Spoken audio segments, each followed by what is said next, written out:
Това си е тяхна лични масиви, използват само техни лозя. Не изкупуват гроздето. Съответно произвеждат малко количество вино, но изключително качествено. Глежда се виното биодинамично. Малко на принципите на Рудолф Щайнер, смисъл следят се циклите на луната, кога точно се бере, кога най-много захари натрупва, и точно това го прави с много малко сулфити, много малко, за да прекратят ферментацията. Буквално в момента, ако се вземат проби, може и да не се открият вътре. Малко е, бутиково е това вино, обаче е много качествено. Бързо свършва, но за цена качество мисля, че в България няма аналог. Интересно е. Те имат 5-6 вида.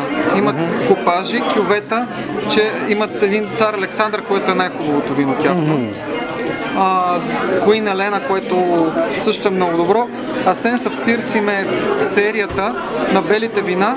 Това е кръстено така, защото там в тази пещера имало пещеря, която е продадена по времето на османското робство на турците. И в момента, в който почнало да капе сълзите, точно от тези сълзи има легенда, че били като вино толкова кристални и чисти, и те затова са решили така да нарекат цялата си линия. Почти не се вижда по магазините в България, за съжаление.